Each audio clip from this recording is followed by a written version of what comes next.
The following content is provided under a Creative Commons license. Your support will help MIT OpenCourseware continue to offer high-quality educational resources for free.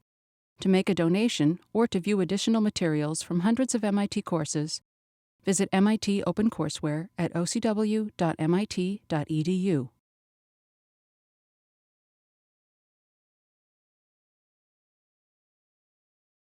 Everyone, welcome back to Poker Theory and Analytics. We're very lucky today to have a guest speaker, Matt Horolenko. Matt's background is really interesting. He was a Princeton grad who went to work for Susquehanna International Group for a couple years, and then he left to become a professional poker player full-time. He was considered one of the best limit hold'em players in the world, in addition to winning a World Series of Poker bracelet.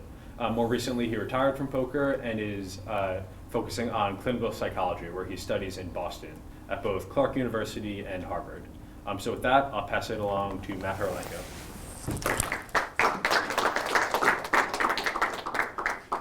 Okay, hey, so I'm super excited to be here today. And as I understand, I've been told that I'm your second game theory guy. And I guess Bill Chen, one of my best friends in poker who I've done a lot of work with, came in and talked to you guys last week. I'm gonna take a slightly different angle than Bill did last week. So first, I kind of just want to get a sense of who's in the room. So my presumption is that there might be sort of like a widely varying levels of experience with game theory. So if you guys just don't mind kind of helping me out, who here has like seen a game theory game before, like Prisoner's Dilemma, something like that? Okay, so most of us. Who here has actually solved a couple of game theory games, like with pen and paper, matrix algebra, or whatever? Okay, about half. Has anyone actually taken a game theory class? All right, great. So I feel like I'm kind of hoping this talk is sort of going to be equally useful for everyone, but we'll find out. So Bill talked to you guys about Cepheus last week. I'm going to talk about something a little different than Bill usually talks about. So I'm going to try to talk about how to play good poker.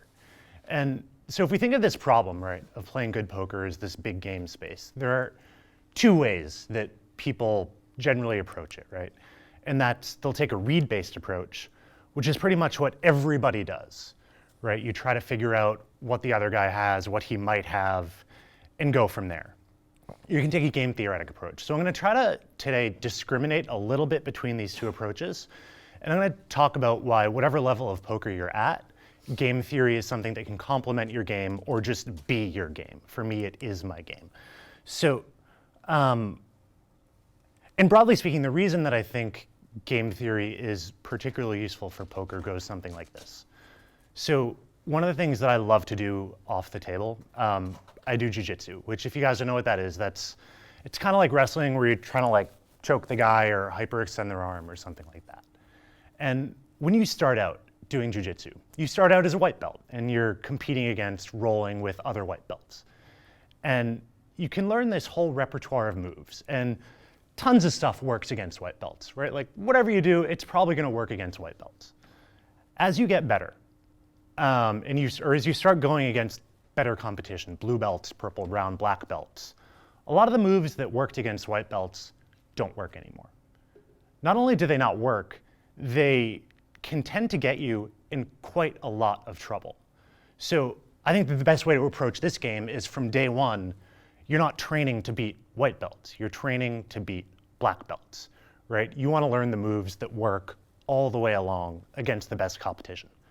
And I think it's sort of the same way with poker, right? So if you think about it, like if you play in a home game or whatever with a bunch of buddies, you might have one strategy that works fairly well, right? Maybe you play really tight, you bet a lot with your best hands, and you don't bluff that much. And this works really well because most people don't really have a sense of what's what, of the strength of hands. They overvalue their hands.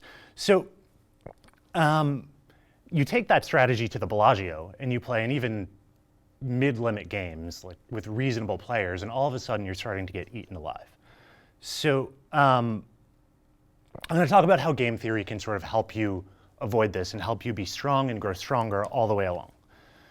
So now if we think about game theory, really there are two audiences that we could be speaking to, right? So Bill came in last week and he talked about Cepheus, this algorithm that solved my best game. And well, that is sad for me. I'm not going to spend a lot of time dwelling on that here. Rather, I'm going to talk about what humans can do, how humans can apply game theory at the table to their game. So, and this is for a couple of reasons, but maybe the bigger one is, so I've had a fair bit of math, but I can't solve the kinds of problems that Bill can solve. But my work has sort of been on taking game theory, taking these concepts, and really using them in a practical sense. So that's what I want to talk about today. So if we're thinking about this, there are, again, a couple angles we could take. We could talk about it from a theoretic perspective. We could solve a lot of games. We could solve dynamical systems and see how that works. Or we could talk about it in practice. What does game theory tell me? How does it tell me I should think about this situation? Of course, I think the theory-practice dichotomy is a false dichotomy. So what I want to do is I want to spend a little bit of time solving some really, really simple toy games, 2 toy games. And I want to sort of use that to bridge the theory and practice gap. So I want to take a couple of toy games and then apply them to a real hand of high-stakes poker I played. So I'm going to use that hand to sort of motivate how we might apply some of these ideas. So then finally, at the end of the day, we can sort of come up with a list, right? We can think of a rule-based strategy. That's something that learning from Cepheus might give you. It might tell you what to do in every specific situation. But that's really hard. Poker's really big. We can't really remember all of that. So the thing that I really hope you guys take away from my talk today is some training principles, some ways to think about the game, which as you finish this class, I guess in a couple of days, and move on throughout your poker careers, whatever those might be, some tools that can sort of help you continue working on your game. So let's just get going. So sometimes in poker, we get put in really tough spots, and it can start to feel like we're trying to guess our way out of them. Varying degrees of guess our way out of them. Sometimes we might be sort of making educated guesses, sometimes they might be less educated. But what do we do, right? What do you do in that really tough spot where you just don't know what's going on? So this happened to me a couple of years ago this happens to me all the time, but this happened to me a couple of years ago in a World Series tournament that I played. We were deep, we were in the money, and the one thing I want you guys to keep in mind here is I'm playing this hand against a player who is just much better than me. So that sucks. On the other hand, I have aces. So what I'm going to do is I'm going to take you really briefly through the hand and let you know how I was thinking about it. And we'll kind of look at it from a couple perspectives. So we're both really, really deep. The blinds are 12 and 24,000 with a $3,000 ante, and we're 6-handed. So I raise 2 off the button with aces. I raise a little bit, he calls. Flop comes king, jack, 8. He checks, I bet, he calls. A turn's a 5, he checks, I bet about 2/3 of the pot, he calls. And then the river's a king. And then he reaches for his chips, and I feel good. I'm like, oh, money. And then he bets just about 1.1 million into his $700,000 pot. And now I'm like, I don't know. I have no idea. So he's betting, I'm happy, I see the amount, I'm confused. So here's how the hand looks. So I'm sitting there, and I'm just trying to get a sense of his range, and I'm thinking like, bet of 1.5 times the pot, what does that mean? Like, what kind of hands is he betting so much with? Why isn't he putting me all in? Why is it a little below all in? Is he trying to entice me? Or maybe he's trying to save 300,000 if I fold. All these thoughts are going through my head. So before we talk about what I did, I'm actually curious, are you guys happy with the information I gave you? Is there more information that you want? What do you want to know? How big is the pay gap between getting out now and getting out next? Ooh, good question. So let's just say it's pretty linear at this point. Okay. Anything else you want to know? Oh, you want to know lots. What do you want to know? Has he shown down big bluffs? Has he shown down big bluffs?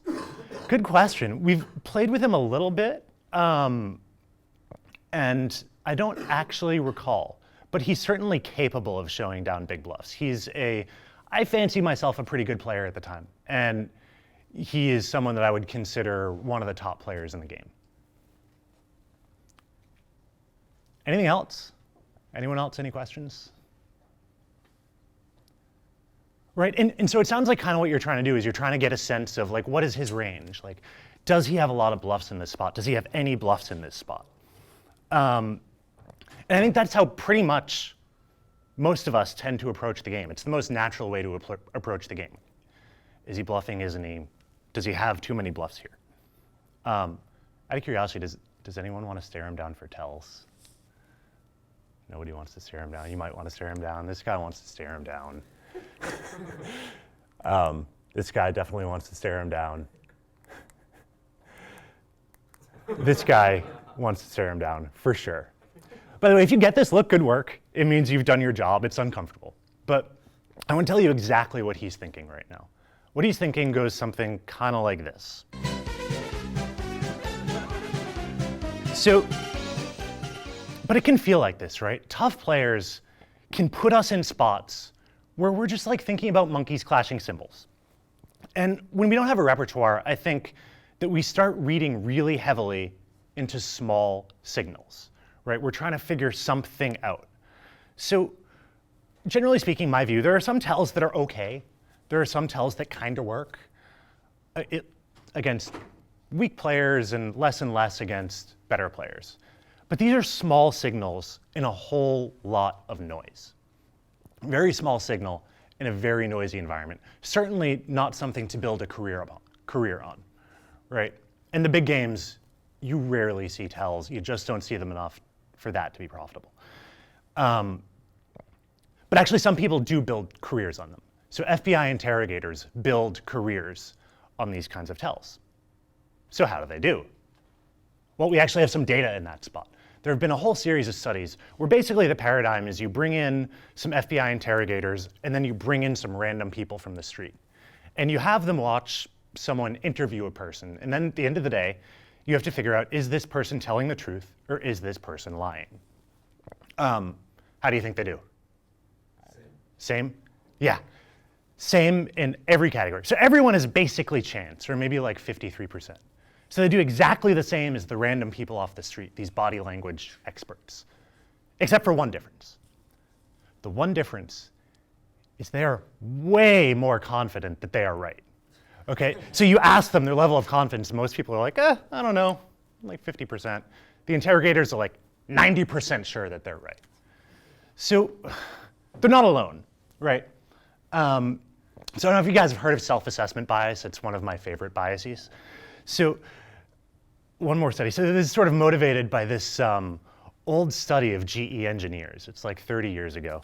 And what they do is they ask, okay, of all the engineers at GE, where do you rank? What is your percentile rank of everyone? And they ask basically everyone. So you would think, these being engineers being math guys, that they have a good sense of percentiles. You'd think that they might get this right. The average engineer ranks themselves right about at the 80th percentile, right? Of all the people they asked like maybe 100 of them. Of all the people they asked, 2 ranked themselves as below average. That is my favorite data point from this study. 2 ranked themselves as below average. Should be about half. So, and they're not alone too, right? So poker players also famous for their self-assessment bias. And one of the things that I think sort of feeds into this, at the beginning of Rounders, I haven't seen this movie for like 5 years. I don't know if you guys have seen Rounders. But at the beginning of Rounders, Matt Damon's character quotes this poker book. It's one of my all-time favorite quotes from a poker movie, which I guess isn't saying much. But it gives this quote, few players can remember the big pots they've won, but every player can remember with remarkable accuracy the outstanding tough beats of their career. And I think it's these sort of memory biases that feed into our self-assessment bias, right? So like you walk into the Bellagio, you see a table of all pros. There has to be self-assessment bias here, right? There has to be. So don't be that person. Let me circle back to my point. I'm gonna tell you about my favorite poker hand of all time. Of every hand I've ever played, this is my favorite for a number of reasons. So I'm playing a tournament in the World Series. This is a big tournament, and we're on the exact money bubble. And what that means is that the next person to bust out gets nothing. Everyone else is guaranteed something, a couple $1,000, I don't know. So I'm sitting there and there's this guy at my table who, as we approach the money bubble, he's so excited to be there, right? It's his first World Series tournament. He's about to make the money. He's calling like his girlfriend and his buddies every hour, telling them, yeah, I think we're almost in the money. He's so excited. And then it gets to the point where like 40 minutes before the bubble, he just leaves.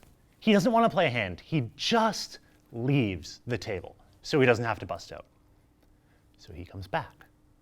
And it's now the actual bubble.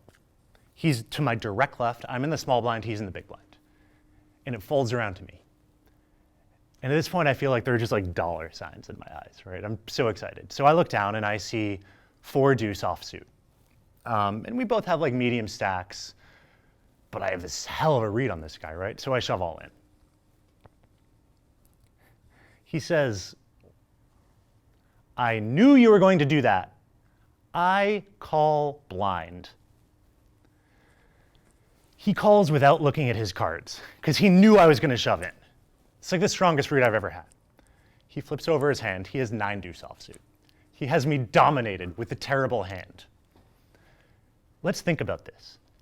How terrible does my read have to be? How far off does it have to be? What has to happen here for him to call with 9 deuce offsuit? Not only does he have to not care about busting out on the bubble, he has to not care so much that he won't even look at his cards. If he looks at his hand, he has to fold. So he proceeds to win the hand, and they count us down, and he has me literally covered by 1 or 2 chips. And I walk away thinking I have to go home. We rent a math house every year out in Vegas. Me and Bill Chen, Jared Ankerman, Mike, who's sitting right over there, and a bunch of other us. I have to go home and I have to tell these guys Kenny, who's right here, I have to tell these guys what just happened. And I still don't hear the end of it. So what does this mean, right? So I realize the beginning of this talk sounds a little bit like a commercial for like, just be humble, don't be an idiot. But I think it's a little more than that. Here's the takeaway. Anytime you try to divine your opponent's strategy, she can do the same thing back to you. And this happens in really obvious ways, like when my super tight guy all of a sudden doesn't care. But it also happens in subtle ways, right? So a lot of times we think about pot odds.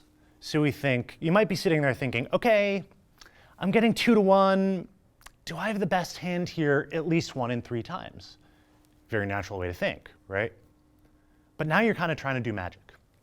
It's one of my favorite quotes of all time, by the way, from Harry Potter. And the trouble is the other side can do magic too. I'm trying to figure out what their distribution is and respond to it. They're trying to figure out what I think their distribution is and shape it around that. And all of a sudden we're playing this leveling game. And we're both kind of trying to do magic, right?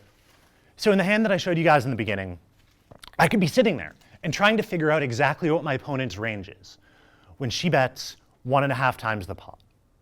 I can try to figure out why he's not putting me all in. Or I can try to figure out a million other little things that are going to help me get a little more sense of this range. But I'm trying to do magic. And I think that's kind of our go-to move when we don't really have a repertoire, right? So, and this is going to happen more and more well, it happens with really bad players, but that's okay. But it's going to happen more and more with good players. They'll take you to a place where they have this paved road. They've been there before. They take people to these weird places. And you haven't. And what do you do? So what I would say is forget their hand. Forget their range. Don't think about it. So one of my favorite people in the world, Jared Ankerman, he's the one who wrote Bill's book and let Bill put his name on it, by the way.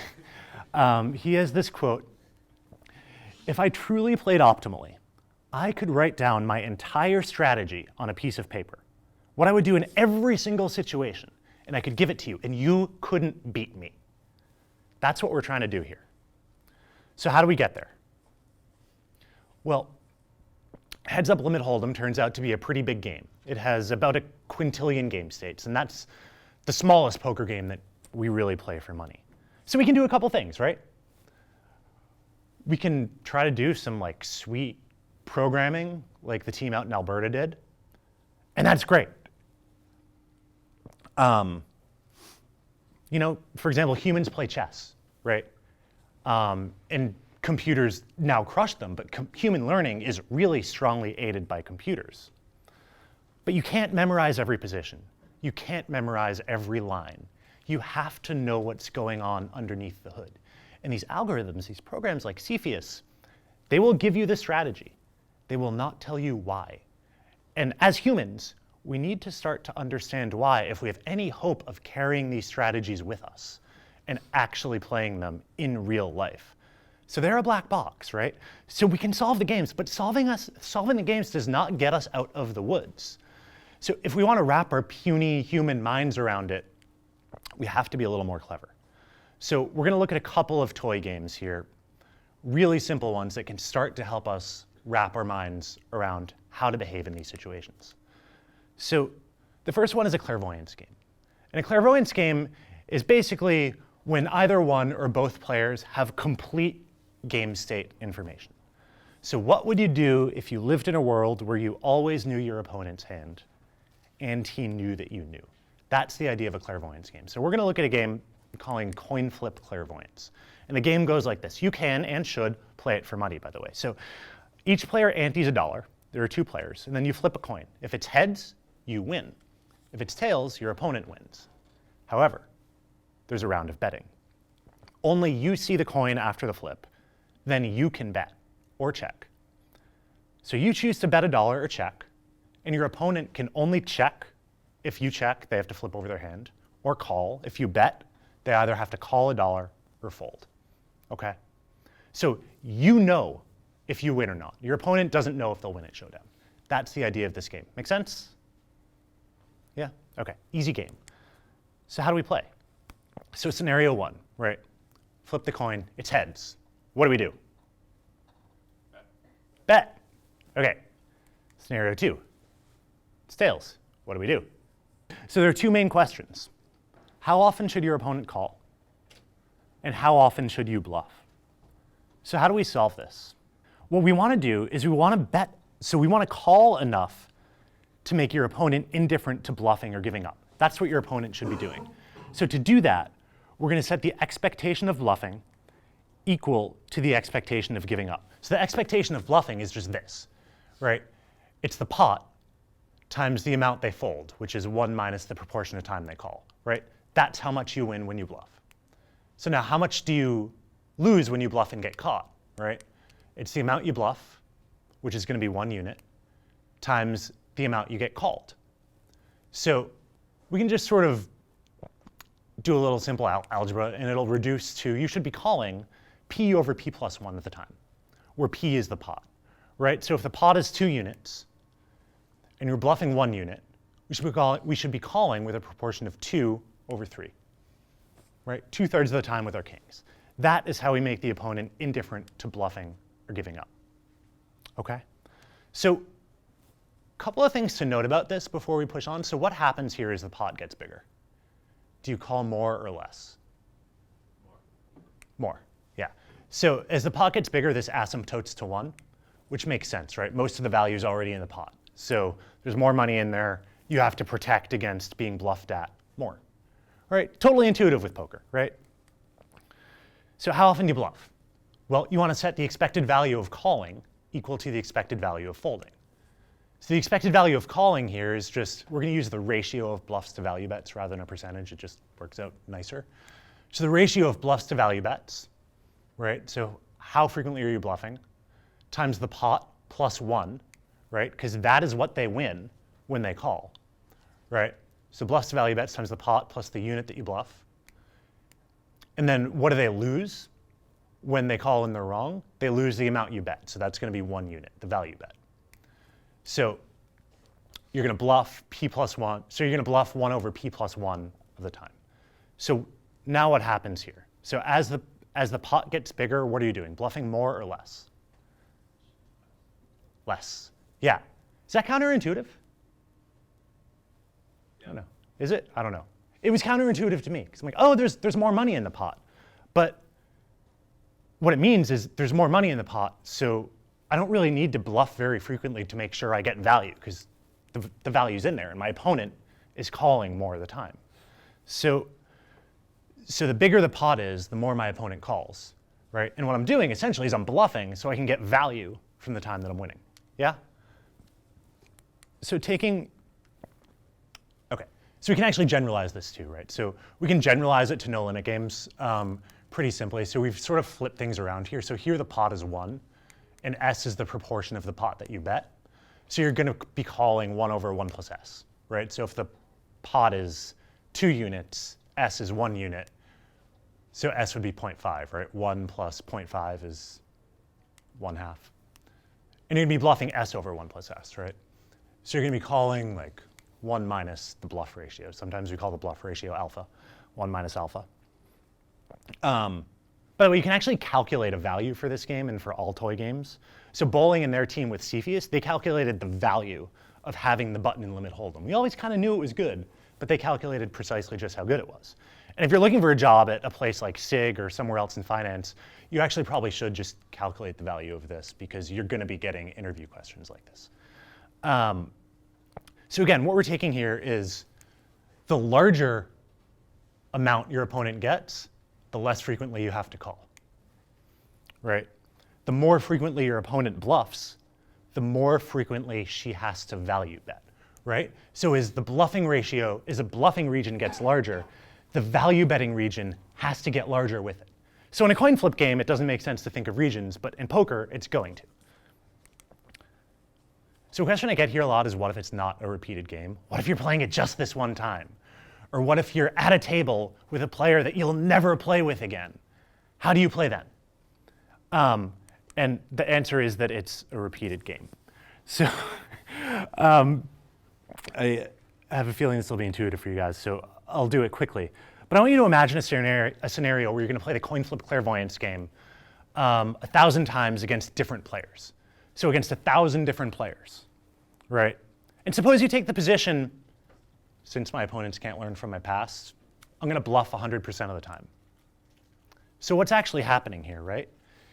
You can sort of think of each opponent as like a random sampling from the distribution of possible strategies that are out there for the coin flip clairvoyance game. So some of them will fold too much, and you will own them. And then some of them will call too much, and they will own you if you're bluffing all of the time, right? So even if you haven't seen this person before, even if it's your first hand of poker against them, it is a repeated game, okay? So get that it's not a repeated game notion out of your heads. It's bad for business. So taking like a half a step back, what have we learned about this so far? Okay, so the coin flip clairvoyance game, it's not about just value betting or just bluffing. It's about the combination of the two. We're also trying to maximize the value of our entire set of hands, right? Because what happens? So suppose our strategy is we're going to bet every time we have heads. We're never going to bet when we have tails. What's our opponent going to do? Fold to every bet. They're going to fold to every bet. Yeah, exactly. So we sort of can calculate this ratio where now they don't do so well if they fold to every bet. And so what's cool about this is like the math in this game is very simple, right? It's not hard, but it buys you a lot. It buys you a lot of intuition about poker. Some really useful concepts. So I want to move on. This is my favorite. It's probably my favorite of all the toy games, and there are actually a million versions of it. We're gonna do the simplest one because I think it sort of gets everything that you need to know, more or less. So this is an Ace King Queen game. It's an incomplete information game. So each player antes $1 and is dealt 1 card. So if I get dealt the ace, my opponent only has the king or the queen. They can't also have an ace. So then you can check or bet, and your opponent, just like the coin flip clairvoyance game, can only check or call or fold. They can't bet if you check. So this is going to be our first mapping, or only mapping, of a toy game that resembles real poker, right? Now we have a real range. Again, I think that you probably can and should play this game for money. I think there's a real difference between what we're about to do, which is solve it and sort of get it intuitively, and actually get it experientially. So go forth and gamble. But what do? So case 1. So you get the ace. Are you going to check or bet? You're going to bet. Yeah. Now, your opponent bets, and you have an ace. What are you going to do? You're going to call. All right, good. So, and now your opponent bets, and you have a queen. What are you going to do? Yeah, hey, yeah. Okay, so it seems trivial, right? These first three cases seem really trivial. But an important thing to note is that they are dominant strategies or dominated strategies. So a dominated strategy in game theory, for example, calling with a queen here would be dominated. A dominated strategy is one where the decision has equal or less, strictly equal or lesser value to another decision. If I call with a queen, I cannot win, I just lose money. That has strictly lesser value than folding, okay? So dominated strategies, important concept. So how about this one? You have a king. Check or bet? Check. Split. Okay. All right. Well, I actually want to see where everyone's saying. So who wants to? So we're going to have three options. Who wants to check? All right. Who wants to bet all the time? Who wants to bet sometimes? Okay. See, I tricked you. This is also a dominated strategy. So what happens if you have a king and you bet? What is your opponent going to do with an ace? Exactly. Your opponent's, because the ace and the queen, dominant strategies, right? Your opponent's always calling with an ace, always folding a queen. So betting with a king here would be a dominated strategy, strictly dominated by checking. How about here? Now we have a queen. What do we want to do? Check or bet? Check, bet, exactly. We want to bet some of the time, right? So, and we'll go through why in a minute. And now we have a king, and our opponent bets. What do we want to do? Mix. Good, you got the idea. Does anyone have any guess as to how the mix might break down? Depends on his proportion of bluffing with the queen. Okay, but suppose we're trying to solve it often. So it depends on his proportions bluffing with the queen. Exactly. And let's get tighter. How do we solve it, right? So if we have a king, our opponent has an ace half the time and has a queen half the time. They're going to bet all the time with the ace and sometimes with the queen. Turns out in this game that it's going to be about the same, or exactly the same. So you should be calling 1 over 1 plus s, s being the fraction of the pot. So you should be calling with 2/3 of hands that beat a bluff, right? So the hands that beat a bluff are aces and kings, not queens, right? So how is this? So if we're thinking about it this way, I'll show this first. So aces are going to represent 50% of the hands that beat a bluff, right? Because you're going to have aces 50% of the time and kings 50% of the time. So calling with aces seems better than calling with kings. So we're going to call with all of our aces. So now we're up to half, but we need to get to 2/3, right? We want to be calling 2/3 of the time, kind of per our formula. So we're calling with all of our aces, and then 1/3 of our kings times having a king half the time, that's another 1/6, right? So all of our aces and 1/3 of our kings. So how is thinking about it this way different from thinking about it using pot odds? So for pot odds, we're trying to figure out, what does this person have in this situation?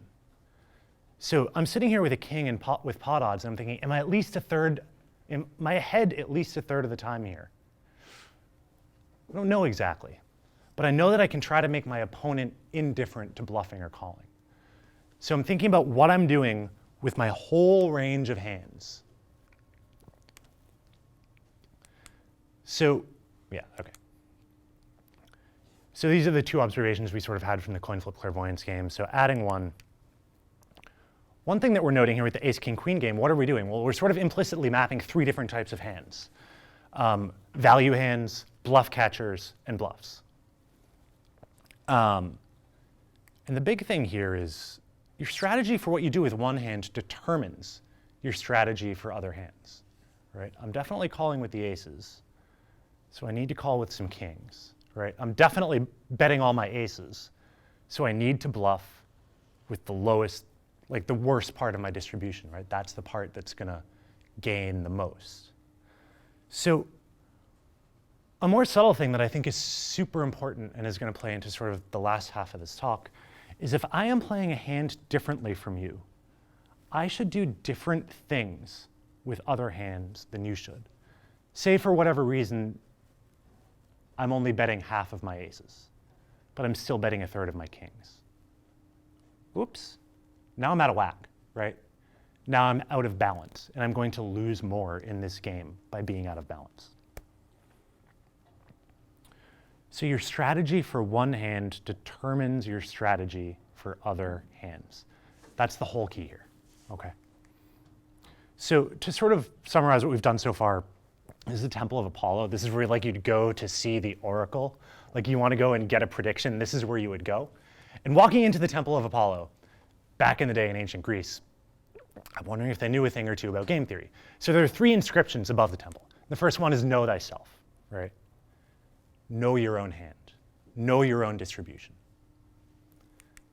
The second is nothing in excess. Play with balance. So know thyself, nothing in excess. And the last one is make a pledge and mischief is nigh. Yeah, it's really a real stretch to make that one work. So we'll just leave it at mischief. Mischief can sometimes be good. So let me be very clear on how important I think this concept of knowing your own hand, knowing where you are in your own distribution is. I think that you should not think about anything else in poker until you have like bought and paid for a house by knowing where you are in your own distribution and shaping it to be balanced. Don't think about anything else. Everything else is just window dressing compared to this concept. So here we are again. So we're going to go through this hand, the one that I told you about at the beginning of the talk, and we're going to try to read our own hand. So again, we're playing against this player who's better than us. Some stuff happens. What do we do on the river? How do we think about that from a game theoretic perspective? So there are kind of 3 ways, again, that I alluded to in the beginning that people might think about it, right? So the first one is my hand versus your hand. Okay, well, I have aces. What do I think he has? King, queen? King 10? Maybe he has queen 10? Maybe he's bluffing? Maybe he has queen 9? What is his most likely hand? And probably as most of you have already realized, so Kevin told me that you'd all played at least 100 tournaments so far. I'm guessing some a lot more. It's really hard to put someone on a particular hand, and not particularly useful. So the next thing you might try to do is my hand versus your distribution, right? How are my aces doing against all the hands that you might have given the actions you've taken? I can't really put you on one hand, but I can sort of look at your actions and see what sort of distribution they might suggest. And then the last one is my distribution versus your distribution. And this is, I can look at your actions, and I can look at my actions. And I can try to shape my actions such that they maximally exploit your actions. So it's not so much about what I'm doing with my aces. It's about what I'm doing with all the hands that I'd have where I just happen to have aces here, right? And this is a style that's most complementary to game theory. So again, we're on this river, and with pot odds with my aces, I might be thinking, am I good at least a third of the time here? But if I'm doing that, I'm trying to do magic, because I'm trying to figure out exactly what he has. And I don't think we need to do that here, right? What I want to be thinking is, well, how much of the time do I need to call to make my opponent indifferent to bluffing? Any guesses? Yeah. Like 40% of the time? Yeah.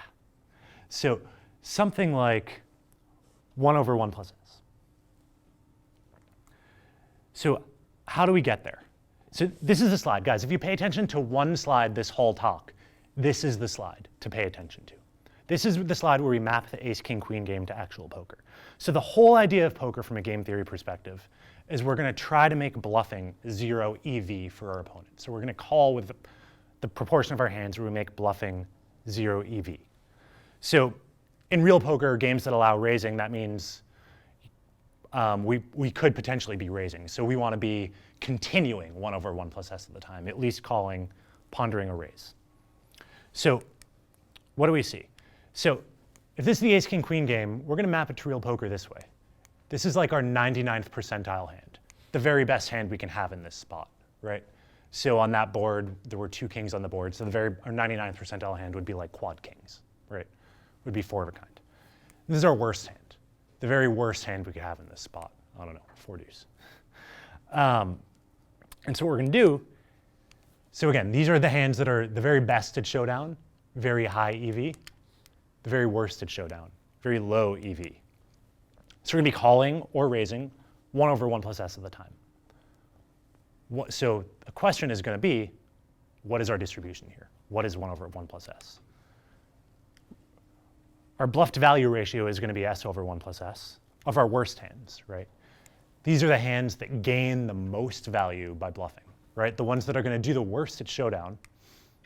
So this is, well, not for us in this spot. I'm going to talk about that later. Let's leave that for a second. But those are the hands that my opponent should be bluffing, right?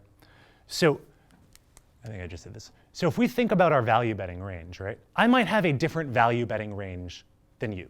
And that has implications for how we play differently than each other. So the wider my value betting range is, right, the more hands I need to be bluffing. As this region expands, this region expands. So if my opponent is value betting more hands, they should also be bluffing more. So when you see sort of some of the very best no limit players play, these guys who are just complete animals, you're like, how are they bluffing that there, right? How are they calling that there? How are they making this value bet so thin? This is how they do it, right? If they're value betting a lot, they're also bluffing a lot. So you have to call them more. So the more they bluff, the more they have to value bet. This is one of the places where a lot of beginners just get way, way out of whack because bluffing is, it starts scary and then it gets sexy and then it gets something in between. So the whole idea, don't let this get out of whack. So, and again, here, the larger amount that my opponent bets, the less frequently I have to call. The less they bet, the more frequently I have to call. So we're about to read our own hand. Let's keep these couple of things in mind. So again, I think reading your own hand is the most important skill in poker, and it's because what you do with part of your distribution shapes what you do with the rest of it. And so what we're about to do is we're going to go through and we're going to sort of make some frequency updates on each street. So we're going to do 2 updates. We're going to sort of update what our hand might be given the cards that have come out. So there's a card removal effect, right? If an ace comes out, I'm a lot less likely to have a pair of aces because there are fewer combinations. And then we're also going to account for the actions that we take. So let's just do it. It'll be clear. So okay, so I've opened 2 off the button. So here's like some kind of reasonable range for opening 2 off the button. So we've gotten rid of all the hands that aren't here. This is what I might have right now. Okay, so you don't really need to pay attention to the specifics here, but flop comes king, jack, 8. So now I'm going to update for card removal, right? So all the hands in orange are the frequencies that have changed, right? So 8s, I could have had 6 of them before the flop came, but now that there's an 8, I can only have 3 of them, etc. So our total combination down the bottom here has gone down, right? So now what happens? Well, they check, I bet. So what hands am I betting here when my opponent checks? Well, I'm getting rid of some of them. I don't know if they're the right ones or not, but I'm getting rid of some pairs, some bottom pairs, some gut shots. I might not be betting those here, right? So the hands in white are all the hands I'm still betting. And again, our frequency is coming down. Our distribution is narrowing. So the turn comes, it's a 5. We get rid of some hands with 5s in them. I bet 2/3 of the pot, so we get rid of all the hands in this distribution where I'm not betting 2/3 of the pot. And really quickly, when you're thinking about reading your own hand, and I'm going to say that the most important time to be doing it is probably off the table. When you're thinking about it, you should be really thinking about every street, okay? So these are the hands that I'm value betting. Turns out I'm value betting about 94 combinations here. How's my proportion of bluffs? So I'm value betting 94 combinations. I have a total of 120, so that leaves, 26 hands. So how often should I be bluffing? 96. I'm value betting 96, leaving 24 bluff hands. So how often should I be bluffing? Okay, so 96 times, what's that? Is it like 1 over 1 plus s, s over 1 plus s, s over 1 plus s? So times 0.4, that's the amount I'm betting, right? I'm betting 40% of the pot times 1 plus 0.4. So 96 times 0.4, yeah, 96 times 0.4 over 1.4. All right, so I should be bluffing about 27 hands. What do I have, 16, 24? Did pretty well, I'm happy with that. Pretty good shape.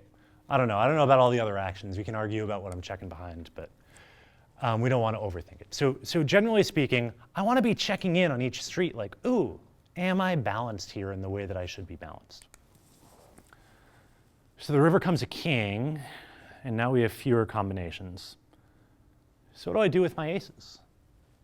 So again, S, the bet size, he bets 1,080,000 into a 720,000 chip pot.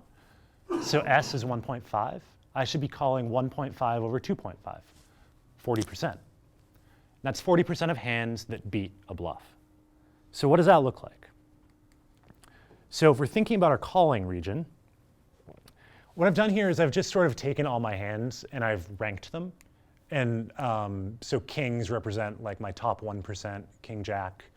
Now we're at 9%. And this is like the cumulative sort of frequency distribution with my hands ranked. So, and I'm saying here, in this distribution, queen jack is the worst hand that still beats a bluff. We can argue about that, but rough guess. So first, right, nothing in excess. Calling 1 over 1 plus s of the time. Where are we? Ooh, this is surprising to me. This felt like a tough decision, right? So we're actually at the 62nd percentile here. So one question is, so from this, right, like what should I be doing? Should I be calling or folding? Folding, yeah. So it looks like I'm calling with my king queen. I might be folding king 10, maybe. We can talk about that a little bit. But aces seem like a pretty clear fold here. So what happens, suppose my opponent thinks that I'll fold good hands like aces. And so he's like, I'm going to bluff 90% of the time here. Is he exploiting me?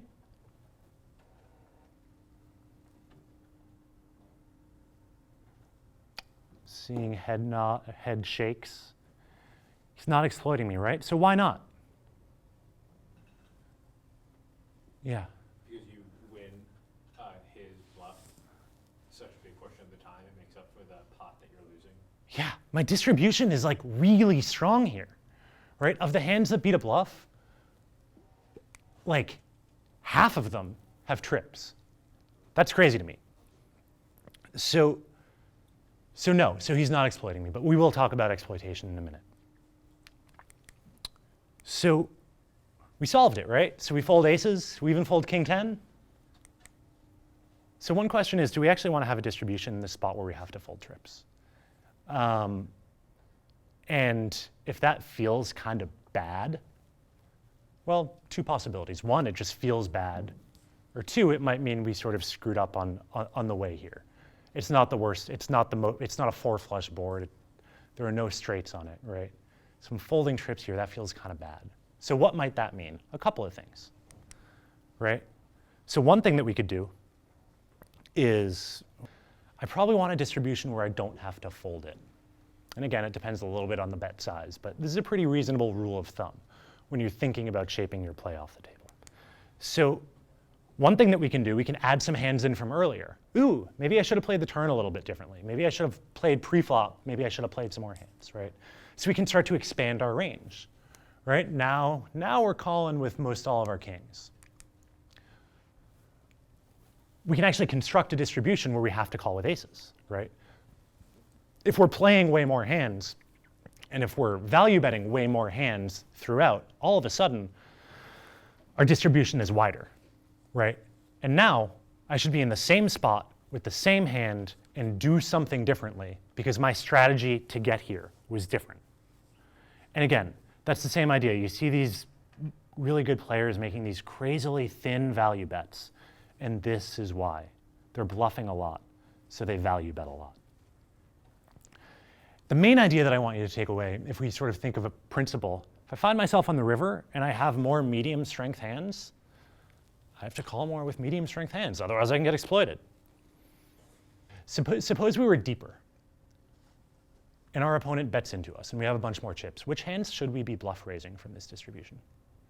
So most of the time, like if I'm just straight bluffing, I want to be bluffing with the very bottom of my distribution because that's the part that gains the most when my opponent folds. If I'm bluff raising, it's a little different.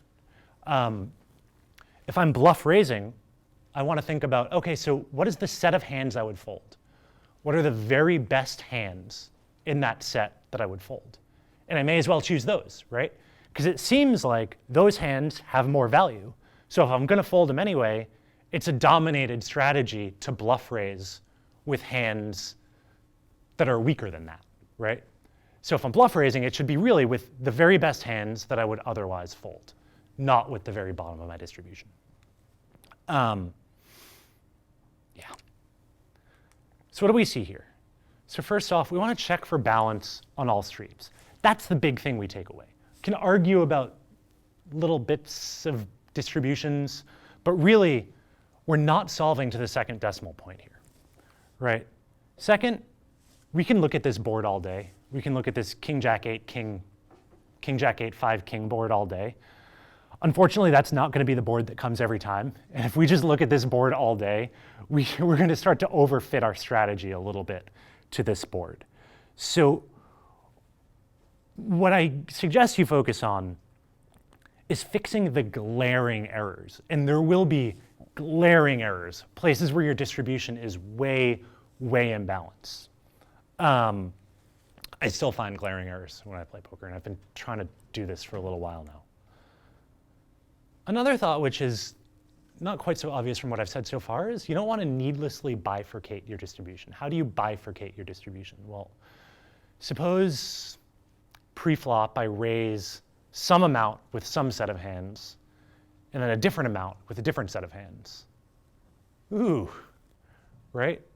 All of a sudden, I started off here with 310 combinations, and I got down to, I don't know, 60 or something. But now all of a sudden I'm starting off with half that. I'm starting off with 155, and this game tree gets smaller really, really quickly. So I'm not saying don't do it, but I'm saying if you do it, A, have a really good reason for doing it. B, be really careful. Be really careful about betting different amounts with different hand types. I basically don't. I will bet different amounts based on the texture of the board. So if boards are more drawy, I might tend to make my bet sizes larger earlier, but I won't bet different amounts with different hand types because I think the possible gain is so small and the possible loss is so big.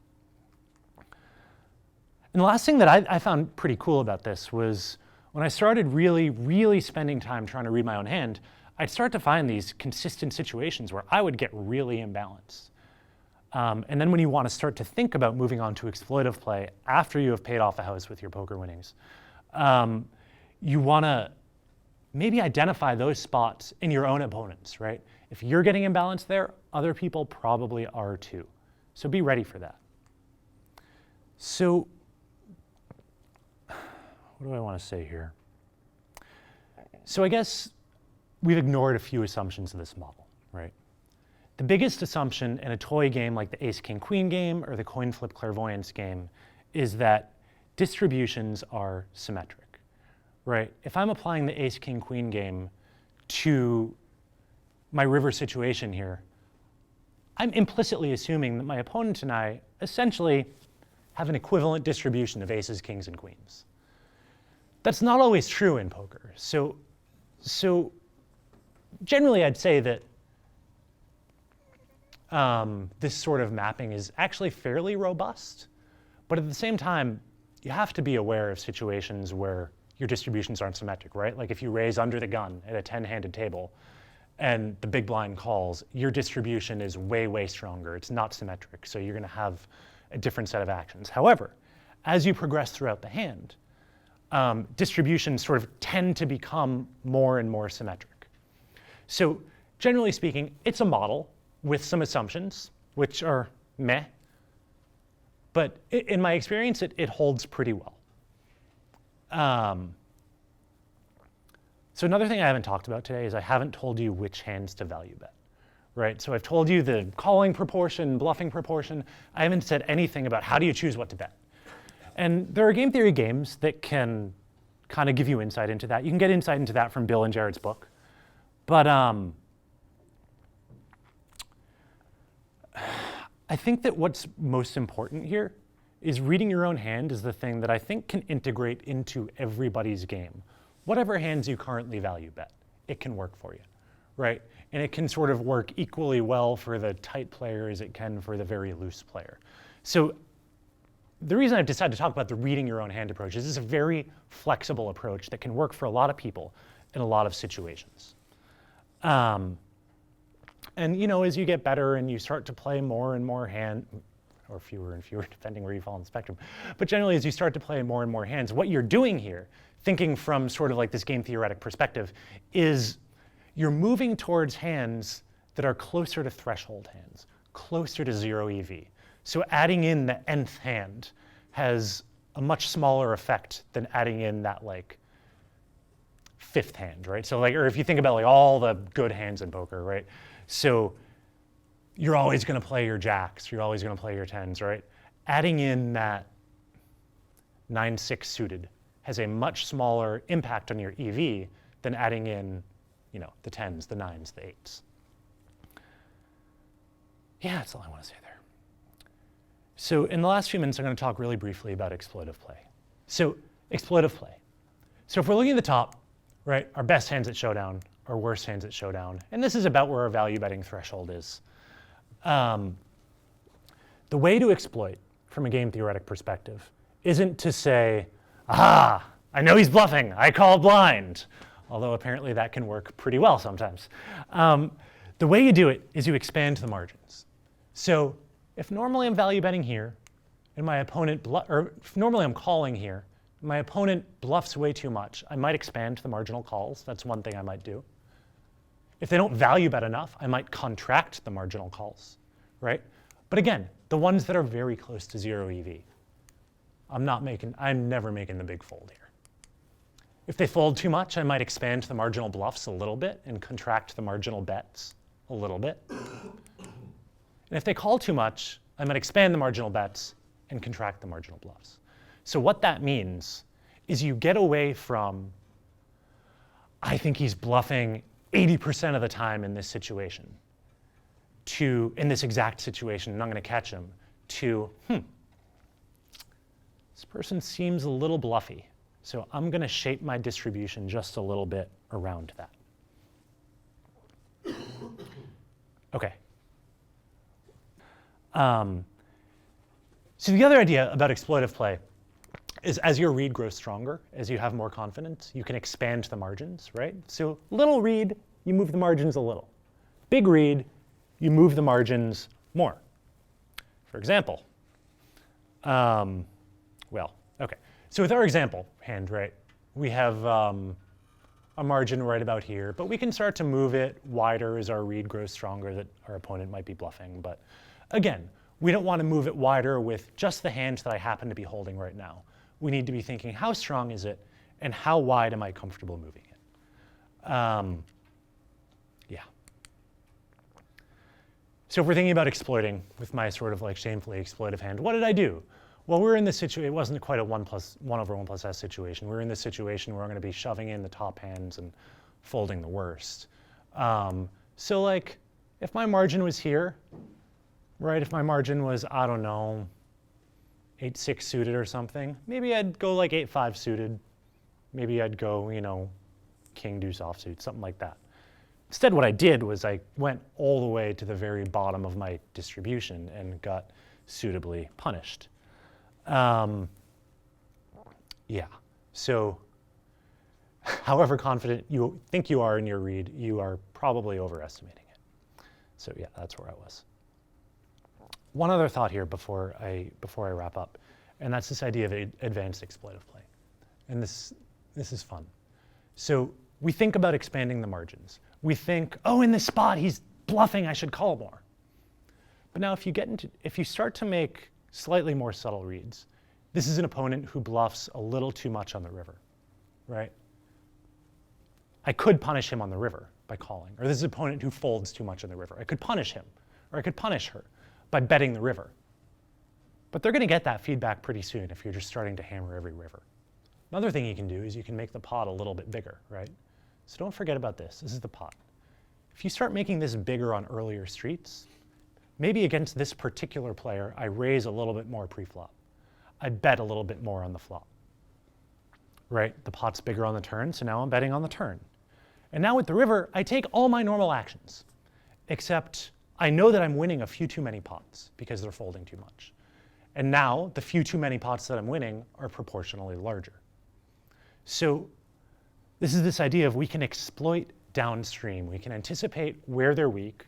We can not change our play in that spot and tip them off, but we can change it earlier. So to wrap up, so you want to know yourself. You want to know your own hand, right? That's the first key.